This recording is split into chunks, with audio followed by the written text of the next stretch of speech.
I can see 10 to 20 qualified sales calls being booked in every single month. And right now, as I said, we just hit 3,000 subscribers. I think all in all, we can probably attribute about $50,000 at least to YouTube. The fact that we integrate certain companies within the wider videos, which is super easy to do. And we also get free softwares on the back of, featuring some companies in the video.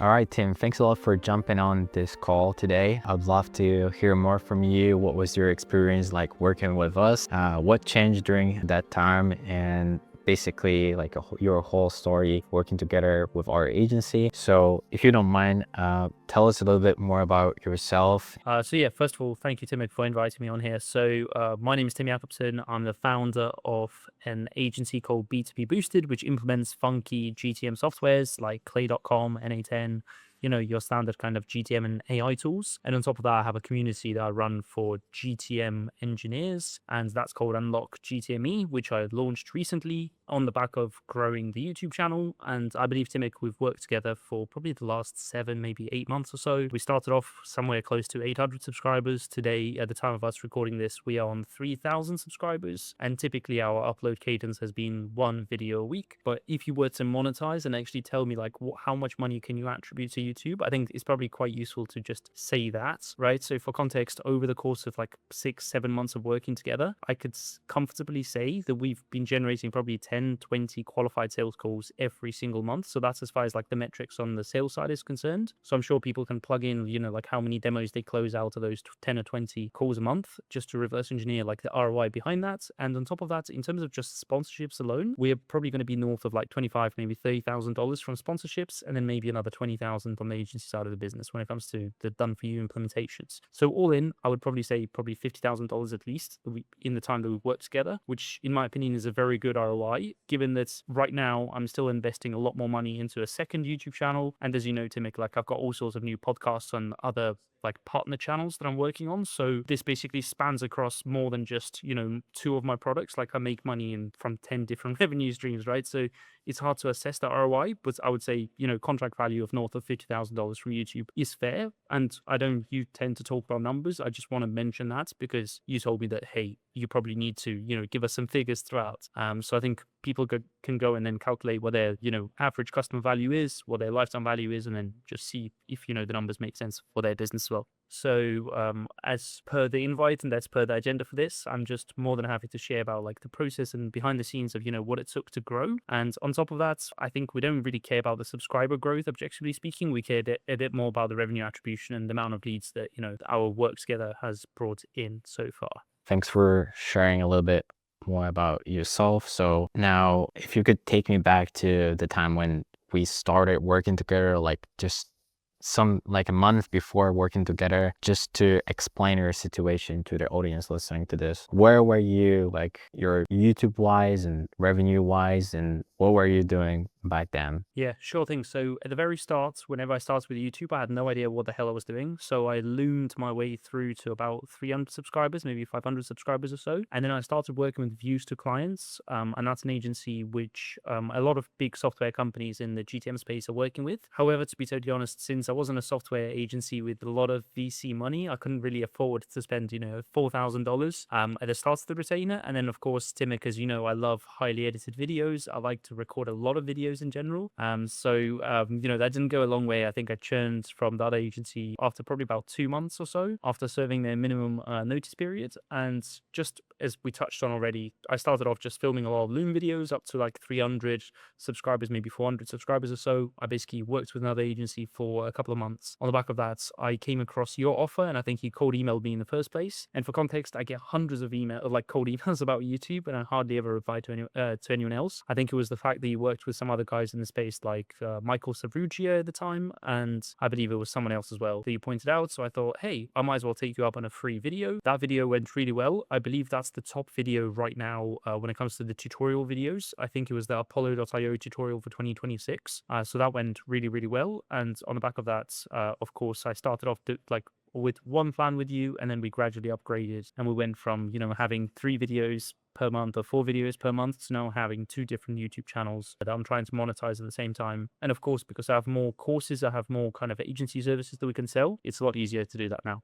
All right, so it's been a few months, and in terms of like the transformation, basically from where were you like subscriber wise like down? Yeah, sure thing. So I think if we look at pure numbers, back then we look at about 750, maybe 800 subscribers at the very start. Now we're over at about 3,000 subscribers. That's about 6, 7 months later. It's a bit faster than I thought, to be totally honest. And then secondly, if we talk about the number of like qualified meetings, qualified leads on the agency side, we do typically see 1 to 2 meetings a week being booked in on the back of doing the videos on YouTube. However, on top of that, it's worth noting that some videos that are tailored more for like a done for you kind of audience, like our Annika case study, which was a case study video that we designed of one of our case study clients. I believe that booked like 6 or 7 calls. So in my case, my focus is kind of between the done for you and do it yourself. So between the agency and the community and the courses. I think on the agency side on its own, we're getting anywhere from 2 to 3 meetings in Data Weeks, 1 to 2 meetings from YouTube directly that we could see through our Tidy Cow on a weekly basis, which is pretty good. Of course, sometimes when I forget to upload, that can drop slightly, but still, I think the ROI is there. And that's not to mention that I'm really lucky because not many people have,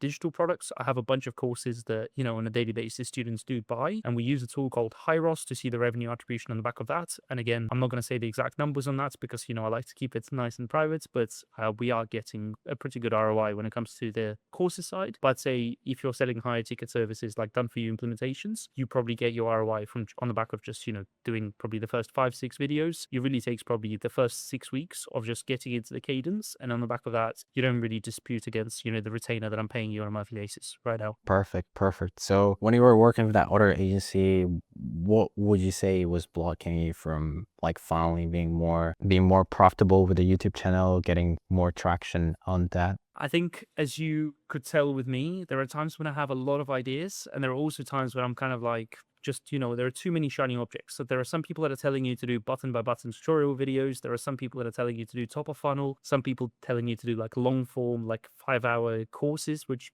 I got into doing recently as well. I think it's just finding the happy medium that works for the specific creator. And I think we kind of vibe and we understand each other. I know that, on a daily basis, pretty much I can message you on Slack with a crazy idea, with a crazy video title, with some sort of like video URL of a competitor who's done a good video. On the back of that, I know that the scripting will be taken care of, the thumbnails will be taken care of, the upload. I hate to upload and wait for like hours for a course video to be uploaded. I know that a lot of this stuff I can just not worry about too much. I can basically batch produce the content, I can batch record it, just batch review the edits. I can basically delegate to my team to do a large chunk of it. And on the back of it, I don't really need to worry about, whether you misspell certain words in the video edits or anything like that, which is some concerns that I had with some previous like agencies that I worked with in the past. So overall, I think it's just more about, sleeping well at night, knowing that like, hey, all of this YouTube stuff, as long as I throw some ideas at you, as long as I explain my persona, the product I'm selling, the pain point that we're solving, I know that I can expect some decent videos without them being overly, like too much overly fluffy or overly like get rich quick kind of videos, which, I don't want to be associated with, which again, some other agencies have pushed me towards in the past as well. Perfect. And what would you say attracted you to work with me in the first place? I would say, if I'm totally honest, when you look at the market right now, most people just try to push you into a retainer without giving any terms of quality in advance. So obviously, when you work with the big agencies, they lock you into a monthly minimum retainer. I don't know if you have like a monthly minimum commitment term where it's like 3 months or anything of that sort right now. But it was tempting at the time to just start off with a test video. On the back of that, switch to 4 videos a month. Then now doing like 12 videos in a month across 2 channels. I think that's one thing, and then the other thing is the fact that you do end-to-end pretty much everything, right? And a lot of the time, of course, I know it's productized in terms of like the number of thumbnails, the number of videos, but I know a lot of the time I can just ask you for advice of like, hey, I'm looking for a collab, or I'm going to be paid for this like VPN ad in the middle of a video, like, hey, can you help me script it or something like that? I know that I can count on you to help me out with that as well. Perfect. And what ultimately pushed you over the edge to jump in? To be honest, I remember the first video that I filmed. It was like ridiculously long. It was like just under an hour. And the turnaround time on that was very good from your side, because I noticed with some agencies are just too big where like they cannot give you a fast enough turnaround. And some agencies are too small where they're like, they will take like 10 days to just edit a video as well. So I think you're like in between the big agencies and the smaller agencies in a sense that I know that you guys are super responsive via Slack. I know if I message you that I can count on you to reply when it's time sensitive. So I think it's just the reliability from the test video is kind of like projected onto what it is now as well. Yeah, that's an issue that I've seen, and when I hear from other guys who work with agencies like you've worked with, either they're going to be too big, so there's no like real focus put into your actual channel because you're just like on one number in like 20-40 different clients, so usually you never get this sort of attention from someone you're working with. But with us, I deliberately made it my goal to just keep my client roster at like 5 clients, so that each time I'm starting to work with someone, there's like commitment on both sides. So like I'm literally taking 1 out of 5 spots for the client, and they just can expect that this is like all our focus right now, because otherwise that would be, it'd be just a number in someone's agency, or like a small agency or a small video editor. They're just struggling to do everything themselves. And with us, I've managed to build a team structure that allows us to deliver on time, but also get the right amount of attention for each client. So I think that's a perfect spot here. Can I just add one thing to that as well? I don't know if you will cut it out or not afterwards, but one thing that stands out as well recently is the consistency behind the editing, in a sense of like the personal brands. Again, I don't really care about that kind of stuff, I'm totally honest. But I noticed from people that watch the channel, they always tell me in the DMs, like, oh, hey, have you noticed how all of your intros are like the same kind of color, the same kind of like graphic designs in terms of the style? So it doesn't look as random as like, before, if I hired like someone on Upwork or Fiverr or something to edit the video, every video will have like an epileptic kind of like animation at the start, which will be completely random and different to the other ones, where it'd be like, oh god no, like can't be bothered for this anymore, right? So it's kind of consistent, and it gives you the same kind of like a very similar looking benchmark, and you can obviously improve on that benchmark every month. And I notice now that, when we work together for long enough, I don't really need to ask you too many questions. Like I'm confident enough, like even now, getting the microphone out, finding like decent enough lighting, and at the very start to remember, I'd have to ask you every day, being like, oh hey, am I sat in the right space, without having like huge bags under my eyes, for example, that kind of basic stuff. So I think it's just getting in the comfort zone and knowing like where to film, because a large chunk of it is just the awkwardness of you just being like just a normal person. You don't know how to film, right? Which is perfectly natural. And I think you may be more comfortable doing that, to a point where like I was filming in an actual studio, where I had to pay for, for the hourly time in the studio as well. So I think it kind of reflects on like the transformation from the start, which again, that itself, you probably are not going to monetize, but in terms of the comforts, it's probably worth saying as well. Perfect. So you started working with us. What was the first thing we did? If you could just go like step by step about the process that we used to start working together. Yeah. So I think at the very start, what we had is we had 2 different pipelines, which are very similar to like Notion pipelines that you typically see, which are split out into different stages, starting off with the idea stage, where, either yourself or me, one of us has to research the topic of the video. You typically come up with the creative ideas for the titles. You typically write the backbone of the script in terms of the intro hook, the mid CTA that, pushes people to my community and to my courses and to my agency. And then on top of that, you write the outro. On the back of that, I do some deeper research into the video, and typically that's when I go and record it. Most of my videos are talking heads, similar to this one right now, apart from the fact that I also have a tutorial in the background. So those videos are super simple to record using a tool like Teller, and I just send you the Teller link. I typically update it on the Notion or whatever pipeline we use at the time, and then I just send it to you. And typically the turnaround time, I mean, correct me if my expectations are a bit wrong, but like most of the time I tell you, hey Tim, can we do this in 24 hours, 72 hours, right? Typically within 72 hours, I think I get the first version of the video. And I know sometimes I'm pretty well known for just telling you, oh hey, this is a sponsored video, I need it like literally yesterday, like can you do it faster? And you guys somehow rescue it as well, because fun facts, a lot of sponsors actually like deduct 10% of the fee that they're going to pay you if you give it beyond the submission date that you promised them. So that's that. And yeah, now we work with a lot of companies. We're actually on a lot of YouTube channels beyond just our own one. We're collabing with Clay, we're collabing with Smartlead. So yeah, happy days. That's basically the end-to-end process so far. Yeah, perfect. So what would you say was the most helpful part of the whole process in your opinion? I think the main piece about it, and like the main kind of added value that I see from any sort of agency provider, is the education behind the why of YouTube. Because a lot of the time, and I know this sounds like vague and cringe and that kind of thing, right? But a lot of the time, I see a video and I think like, oh, hey, I can film this, but I don't really understand what are the ingredients to make that video successful. So little things like how to A/B test the titles, how to A/B test the thumbnails, right? What links do you need to plug throughout the video to not like get the person to just get distracted? It's just, to not just start clicking on the links and not watch the rest of your video. Little things like that. And just having the structure and understanding of like how to structure a YouTube video without spending hours just manually researching everything. So I think the fact that a lot of the stuff I know on your side you're doing by Claude Code in terms of research, on my side as well, it helps a lot. And a lot of the time it's kind of it could be little things where you may not say it to me, but I can see and just learn from like the titles or the thumbnails or something like that and just be like, hey, all right, I get it. And it's just very educational in a sense of like similar to why would you go to school? Because you walk in being like 12, I don't know, like being 7 years old and not knowing how to count or whatever. And then you walk out like a lot smarter than you were at the start. Same with this. I think it's kind of like the transformation on a YouTube IQ level is pretty good as well. Glad to hear that. And so the most helpful part was basically the education. I guess the next question could be related to this, but like what stopped you from trying to do this all by yourself, basically?